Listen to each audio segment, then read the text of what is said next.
Hello and welcome back to my channel. So in today's video, I want to carry on with the series that I've been doing recently, which is all about the lessons that I've been learning. If you're new to my channel or you haven't seen the previous videos, I've done one talking about debt, and I've also done one talking about my 20s overall. But in this video, I wanted to do a quick one on really 3 lessons that I've learned when I went from spending my whole paycheck to saving at least 1k consistently. So without further ado, let's get started. Okay, so let's talk about the first lesson, and that is learning how to control your spending doesn't mean it has to be restrictive.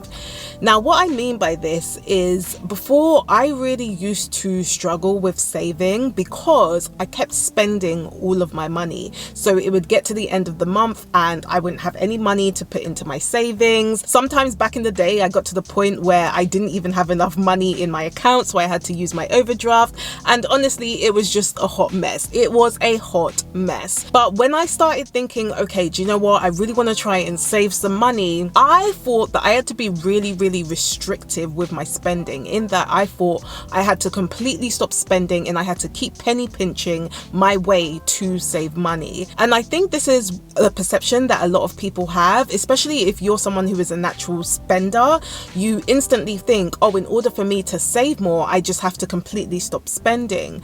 But what I realized is that it doesn't always help when you keep thinking that you have to be so restrictive, because when you are always thinking, oh, I should be penny pinching, I should be really restrictive with my spending, you of course don't enjoy the journey. And then because you're not enjoying the journey, you end up spending more money because you feel like you've been so restrictive. And that's the problem that I had. So what I learned is that no, I don't actually have to be restricting. Controlling and restricting aren't the same thing. So when I started learning how to control my spending, what I just meant is that I want to be able to spend money where I don't end up overspending. I don't want to have to go into debt because I've been spending so much money. That is very different compared to someone who's decided they're not going to spend any money at all.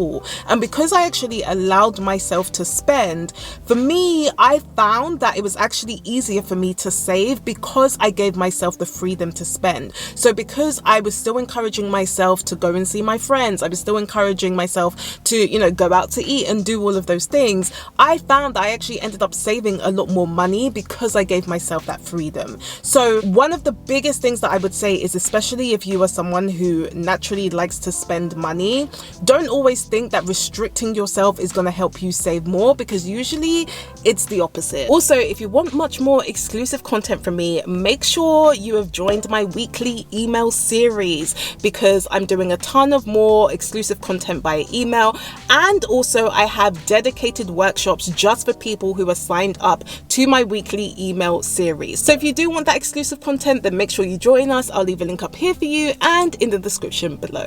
And I think that leads into my second lesson, which is you don't have to feel guilty spending when you prioritize saving first.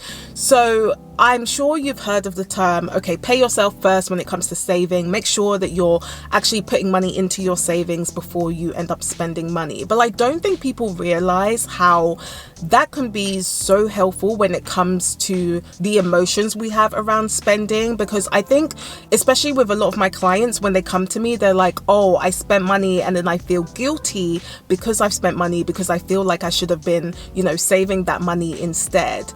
And so what I always say is that you don't have to feel guilty if you prioritize your savings. So I never feel guilty about spending money, hardly ever, mainly because I already know that I prioritize my savings first. So I have a system where money goes straight into my savings, money goes straight into giving for my tithes, and money goes straight into my bills, and the rest of the money is then used to be spent. So I don't need to feel guilty because I already know that I've taken care of myself first and I've paid God first too. So I think really understanding that when you actually prioritize your savings first, you don't have to feel guilty at all. And then I know that I may get the question, oh, but how do I know if I'm saving enough money? How am I supposed to know how much I'm supposed supposed to be saving, you do that when you look at your specific goals. So when you know, okay, this is a specific goal that I have when it comes to saving up for my house deposit, or when it comes to retirement or anything like that, when you have that specific goal,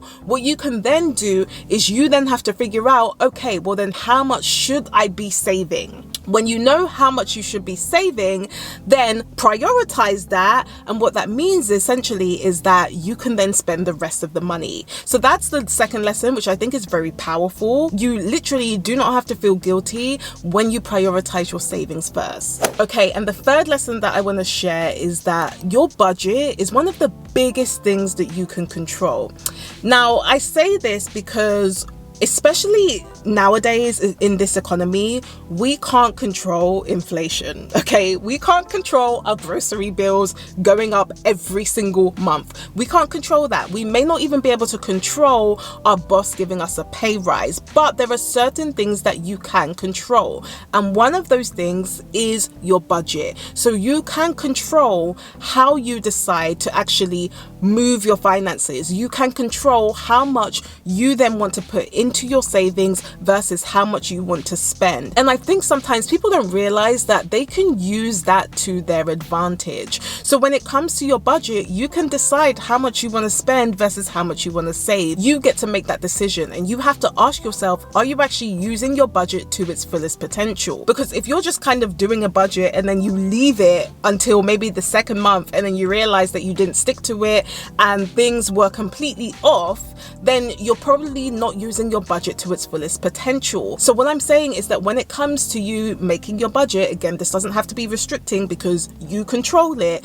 You just need to decide, okay, based on my numbers, this is what I want to prioritize this month. This is what I want to prioritize when it comes to savings, when it comes to debt, when it comes to investing. And this is also what I want to prioritize when it comes to spending my money as well. Because did you know that yes, a budget is not just there for you to figure out how much you need to pay your bills or how much you need to save. Your budget can also be used to help you with your spending, okay? And so that's one of the biggest lessons I learned, especially when we do have inflation and all of those things. Because things are expensive, let's be honest, let's not lie, things are expensive, but it really then comes back to, okay, how are you controlling your budget?